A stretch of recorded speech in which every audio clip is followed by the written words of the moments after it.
Hello बच्चों, DElEd fourth semester के online class में आपका स्वागत है। ऑनलाइन क्लास के अंतर्गत हम भारतीय राष्ट्रीय आंदोलन के बारे में बात कर रहे थे। भारतीय राष्ट्रीय आंदोलनों को मुख्य रूप से 3 भागों में बांटा हुआ है। इसके बारे में हम आप लोग को बता रहे थे। इसके अंतर्गत प्रथम, द्वितीय और तृतीय यानी तीनों चरणों के बारे में आपको बताया गया है।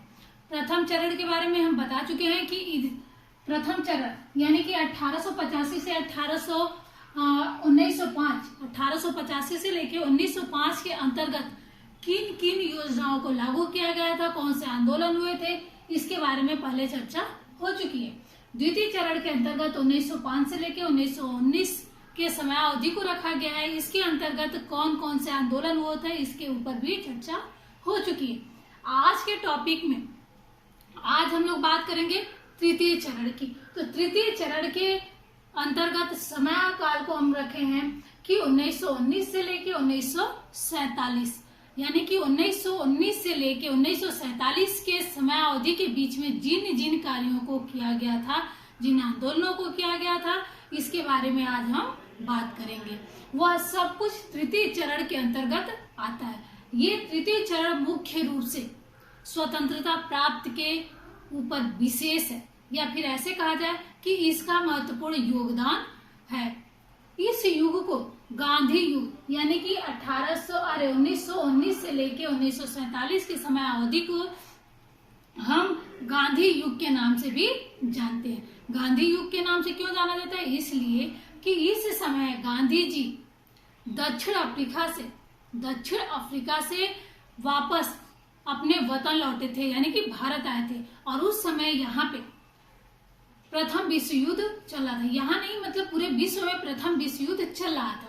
प्रथम विश्व युद्ध के समय इंग्लैंड सरकार की बहुत ज्यादा हद तक इन्होंने मदद की थी। कारण क्या था कि यह सोचते थे कि अगर हम अंग्रेजी हुकूमत की मदद करते हैं तो अंग्रेजी सरकार भी हमारे मन मुताबिक कार्यों को करेगी और हमको स्वराज प्रदान कर देगी। इसलिए जब यहाँ पे आए तो इन्होंने यहाँ के भारतीय युवाओं से सैनिक में यानी कि फौज में भर्ती होने के लिए प्रोत्साहित किया, जिससे बहुत से लोगों ने फौज ज्वाइन भी कर लिया और भर्ती भी हो गए। यह हमने बताया भी है। तो इसके कारण जो प्रथम विश्व युद्ध में भारतीय युवक थे वो फौज में भर्ती हो गए, जिसके कारण अंग्रेजी हुकूमत, अंग्रेज सरकार इनसे बहुत ज्यादा खुश हो गई, यानी कि गांधी जी से बहुत खुश हो गई, जिसके लिए इनको कैसरे हिंद की उपाधि प्रदान की गई और महात्मा गांधी का वर्चस्व अंग्रेजी हुकूमत के अंतर्गत बहुत ज्यादा बढ़ गया। ये तो इनके शुरुआती समय, यानी कि जब वो आए तो आते ही तत्कालीन में उन्होंने क्या किया, क्योंकि यहाँ हमने लिखा है 1919 और यहाँ बता रहे हैं 1915 की बात, क्योंकि इस युग में गांधी जी ने जो पहले किया था उस समय को भी हम इसके अंतर्गत रखें। यहाँ बता दें कि महात्मा गांधी के जो गुरु थे, जिससे वो प्रभावित हुए थे, तो उनके गुरु का नाम था गोपाल कृष्ण गोखले, यानी कि गोपाल कृष्ण गोखले जो कि उदारवादी थे। हमने पहले ही बता दिया था कि उदारवादी नेता के अंतर्गत कौन कौन आते हैं, उग्रवादी के अंतर्गत कौन आते हैं। तो उदारवादी थे, वो अहिंसावादी थे, तो उनसे ये बहुत ज्यादा प्रभावित थे, तो इनको अपना राजनीतिक गुरु मान लिए थे। भारत आने के बाद उन्होंने 1915 में अहमदाबाद के नजदीक साबरमती आश्रम, जिसके बारे में आप लोग पढ़े होंगे, साबरमती नदी के किनारे साबरमती आश्रम, जिसको सत्याग्रह आश्रम के नाम से भी हम जानते हैं, उसकी स्थापना की। इसके अलावा ये खेड़ा 1918 में खेड़ा सत्याग्रह चलाया, जो कि किसानों के लिए किसानों का चलाया जाने वाला प्रथम आंदोलन था। और यहाँ 1917 में बताया जाता है कि चंपारण में जो सत्याग्रह आंदोलन हुआ था, नमक आंदोलन हुआ था, वहां पे कहा जाता है कि रविन्द्रनाथ टैगोर इनसे इतने ज्यादा प्रभावित हुए थे कि इनको महात्मा शब्द से संबोधित किया या उपाधि प्रदान किया, इसलिए हम लोग कहते हैं महात्मा गांधी। तो ये तो इनके बारे में थी। और अब आ जाइए रॉलेट एक्ट पे। रॉलेट एक्ट उसी समय काल का यह एक अधिनियम था जो पारित हुआ था। इसके बारे में कहा जाता है कि 1919 में हमारे देश में क्रांतिकारियों का बोलबाला हो गया था, उग्रवादियों का बोलबाला हो गया था। उदारवादियों की स्थिति नॉर्मल हो गई थी, यानी कि उनका बहुत ज्यादा वर्चस्व नहीं था, लेकिन उग्रवादी और उदार क्रांतिकारी विशेष रूप से वर्चस्व अपना बढ़ा रहे थे, जिसके लिए सरकार बहुत ज्यादा क्रोधित हो रही थी, यानी अंग्रेज बहुत ज्यादा क्रोधित हो रही थी। इसलिए उन्होंने केंद्रीय विधान परिषद में न्यायाधीश सर सिडनी रॉलट की अध्यक्षता में एक एक्ट पारित किए, जिसके तहत अंग्रेजी सरकार जिसको चाहे जब चाहे गिरफ्तार कर सकती है, उसको जेलों में बंद कर सकती है। इनके ऊपर कोई मुकदमा नहीं चलाया जा सकता है, इनको बंदी गृहों में बंद रखा जा सकता है। इसलिए यहाँ लिखा भी गया है कि बिना वकील, बिना अपील और बिना दलील का कानून कहा गया था रॉलट एक्ट को। इसके बनाए जाने से हमारे यहाँ जो क्रांतिकारी थे, उग्रवादी थे, इनको बहुत ज्यादा मुश्किलों का सामना करना पड़ गया, क्योंकि अब किसी सबूत की जरूरत नहीं थी। वह बिना सबूत के ही लोगों को गिरफ्तार करने लगे, उनको जेलों में डालने लगे। अब उनकी जमानत भी नहीं हो सकती थी, उनको जो चाहे वो दंड दे सकते थे। यह इसका बनाया हुआ रॉलट एक्ट जो नियम था, अधिनियम था, इसका बनाया गया एक कानून है। किसकी अध्यक्षता में बनाई गई थी? सर सिडनी रॉलट के अध्यक्षता में। कब बनाया गया था? 17 मार्च 1919। इस कानून के लिए जब ये कानून बना तो हमारे देश में आक्रोश फैल गया, क्योंकि अब जगह जगह पे गिरफ्तारियां होने लगी, लोगों को पकड़ा जाने लगा, उनको जेलों में डाल दिया जाने लगा, जिससे हमारे समाज में असंतोष फैलने लगा। पूरी भारतीय जनता एक तरह से कहिए खलबला जाती है। तो ऐसी स्थिति में हर जगह, यानी कि पूरे देश में, भारत में जगह जगह पे जुलूस निकाले गए, आंदोलन किए गए, सत्याग्रह किया गया। तो इसी समय महात्मा गांधी ने इसके विरोध में एक सत्याग्रह सभा की स्थापना की, और जिससे वह जगह जगह, यानी कि पूरे भारत में हड़तालें करवाए, जुलूस करवाए। ये तो वो करवा ही रहे थे, लेकिन जो आम जनता थी वह भी कर रही थी। तो इसी कारण अंग्रेजी सरकार इनसे नाखुश हो गई या इनसे नाराज हो गई। तो ऐसी स्थिति में इनकी गिरफ्तारी का वारंट भी जारी कर दिया कि अब गांधी जी कहीं भी दिखे, खासतौर पे दिल्ली में कहीं भी दिखते हैं तो इनको गिरफ्तार कर लिया जाए। यह तो एक नियम था जहां गांधी जी को गिरफ्तार कर लिया गया।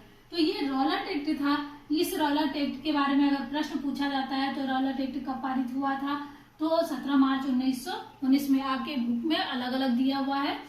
और यहाँ किसने पारित किया था?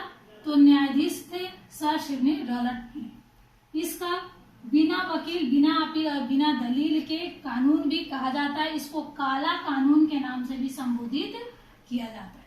यह था आपका एक प्रश्न बनता है। फिर यहाँ गांधी जी ने सत्याग्रह सभा की स्थापना की, ये भी पता है। अब आ जाइए जलियांवाला बाग हत्याकांड पे। इस हत्याकांड के बारे में बताने की जरूरत नहीं है, हम लोग बचपन से पढ़ते आ रहे हैं, हम जानते भी हैं कि ये कितना निर्मम हत्या वाला एक कांड था, जिसमें कहा तो जाता है कि यहाँ 1000 लोग थे।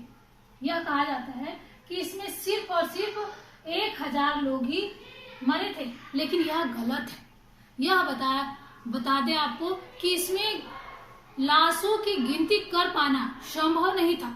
यह जलियांवाला बाग हत्याकांड के अंतर्गत था। इसमें कितने लोग घायल हुए थे, कितने लोग मर गए थे, बच्चे थे, बूढ़े थे, महिलाएं थी, सभी लोग थे। और जिसके ऊपर क्रूरता पूर्वक गोली चला दी गई थी वह भी लगभग, यहाँ तो बताया जाता है कि 10 मिनट भी अगर गोली चलती है तो कितने लोग मरेंगे, वो भी निहत थे। वहां से भागने का भी कोई रास्ता नहीं था। लेकिन आपको पहले हम शुरुआती इसकी बता दें। जब रॉलट एक्ट बना तो इससे हमारे पूरे देश में लगभग हड़तालें होने लगी, जुलूस निकलने लगे, जगह जगह पे बहिष्कार किया जाने लगा। हर तरह से लोग अपने मनों के मुताबिक आंदोलन शुरू कर दिए थे। तो यहाँ अगर हम पंजाब के बारे में बात करें तो पंजाब के 2 मुख्य दो मुख्य नेता थे, वो कौन थे?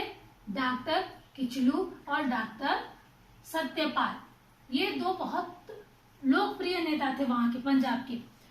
तो इसी विरोध के कारण इनको एक तरह से कहा जाए गिरफ्तार कर लिया गया। और गिरफ्तार करने के कारण यहाँ लिखे हुए भी है कि 10 अप्रैल को जब इनको गिरफ्तार कर लिया गया था, तो 10 अप्रैल को इनकी गिरफ्तारी के विरोध में एक शांतिपूर्ण तरीके से रोड पे आंदोलन या जुलूस निकाला जा रहा, आंदोलन भी नहीं किया जा रहा था, शांतिपूर्ण तरीके से एक जुलूस निकाला जा रहा था, जिसपे एक पुलिस वाले ने या पुलिस वालों की कुछ टुकड़ियों ने गोली चला दी और वह आंदोलनकारियों को मार डाला। यह भी एक तरह से कहा जाए तो उनकी घिनौनी चाल थी। यहाँ पे आंदोलनकारियों जो निहत्थे थे उनको मार दिया गया, जिसके विरोध में फिर 13 अप्रैल, यह आपका मुख्य है, 13 अप्रैल 1919, जिस दिन बैसाखी का दिन था, पंजाबियों के लिए बहुत मुख्य दिन होता है सिखों का, उसी दिन 13 अप्रैल 1919, ये डेट आप हमेशा याद रखिएगा, यही आपका जलियांवाला बाग हत्याकांड का डेट था। बैसाखी के दिन अमृतसर के जलियांवाले बाग, यह एक चारों तरफ से बाउंड्री बना हुआ था, जिसकी दीवारें बहुत ज्यादा ऊंची थी कि व्यक्ति उसके उस पार नहीं जा सकता था। और सबसे बड़ी बात थी कि वहां से कोई दरवाजा नहीं था, सिर्फ एक ही दरवाजा था, वह भी 7.5 फुट का दरवाजा था। उसके अलावा कहीं से भी उसमें से व्यक्तियों के बाहर आने जाने की कोई व्यवस्था नहीं थी और चारों ओर से चारदीवारी से घिरी हुई थी। तो उसी स्थान पे गोलीकांड, जो कि हमने अभी बताया कि शांतिपूर्ण तरीके से वो जुलूस निकाल रहे थे, तो उनका गोली से मार के हत्या कर दी गई, यानी कि उनको मार दिया गया। तो उसे गोलीकांड और नेताजी जो थे किचलू और सत्यपाल, इनके विरोध में एक शांतिपूर्ण सभा हो रही थी, यानी कि बस सभा हो रही थी, वहां कोई भी मारपीट का कार्य नहीं हो रहा था। तो उस सभा में जनरल रेजिनाल्ड डायर, जिसको हम जनरल डायर के नाम से जानते हैं, डायर ने बिना कोई सूचना दिए अपने 50 अंग्रेजी सैनिक और 100 भारतीय सैनिकों को ले जाके सारे व्यक्तियों पे, यानी कि जितने भी सभा में व्यक्ति थे, सब पे लगभग 10 मिनट तक गोली चला दी। और इस कारण वहां पे बहुत से सैकड़ों लोग मारे गए, क्योंकि वहां से भागने का, हमने पहले ही बताया, कोई भागने का रास्ता नहीं था, कोई भाग नहीं सकता था और दरवाजा भी एक ही था, इसलिए दरवाजे को उसने पहले ही बंद कर दिया। एक तरह से कहा जाए तो ये क्रूरतापूर्ण निर्मम हत्या थी। जनरल डायर ने ये बहुत ही घिनौनी हत्या की थी, जिससे कि बहुत ज्यादा हमारे देश में आक्रोश फैल गया। इससे जो रविन्द्रनाथ टैगोर है बहुत ज्यादा दुखी हुए, वो अपने नाइट और सर की उपाधि अंग्रेजी सरकार को वापस कर दिया, क्योंकि वह इसके विरोध में थे। चूंकि वह एक आंदोलनकारी तो थे, लेकिन वह सबान उदारवादी थे, उग्रवादी नहीं थे। लेकिन इस घटना के होने के बाद से वह बहुत ज्यादा क्रोधित हुए थे। तो आपको जलियांवाला बाग हत्याकांड के बारे में बता दिया गया, रॉलेट एक्ट के बारे में बताया गया, सत्याग्रह के बारे में, सत्याग्रह आश्रम या साबरमती आश्रम के बारे में बता दिया गया। यहाँ से प्रश्न आपके पूछा जा सकता है कि जलियांवाला बाग हत्याकांड कब हुआ था, तो ये आपका मुख्य पॉइंट है। जलियांवाला बाग हत्याकांड किसने करवाया था, तो ये भी आपका मुख्य पॉइंट है। किस कारणवश हुआ था, तो कारण तो मैंने सारे बता दिए हैं आपको। इसके अलावा अगर देखा जाए तो गांधी जी के राजनीतिक गुरु कौन है, यह भी आपका प्रश्न बनता है। और रॉलेट एक्ट के बारे में बता ही दिया गया था। ये आपके तीसरे चरण की कुछ अभी बस 2 पॉइंट हमने बताए हैं, 1 पॉइंट और 2 पॉइंट, कुछ मुख्य पॉइंट थे। अगले वीडियो में हम आप लोगों को इसके आगे बताएंगे कि खिलाफत आंदोलन, असहयोग आंदोलन और भी अन्य आंदोलन था, जिसमें चौरी चौरा कांड है, इसके बारे में बताया जाएगा आपको। स्वराज दल के साइमन कमीशन के बारे में और बारदौली सत्याग्रह के बारे में आपको बताया जाएगा। इसके अलावा भी कुछ मुख्य आंदोलन हुए थे, तो अगले वीडियो में आप देखिएगा। धन्यवाद।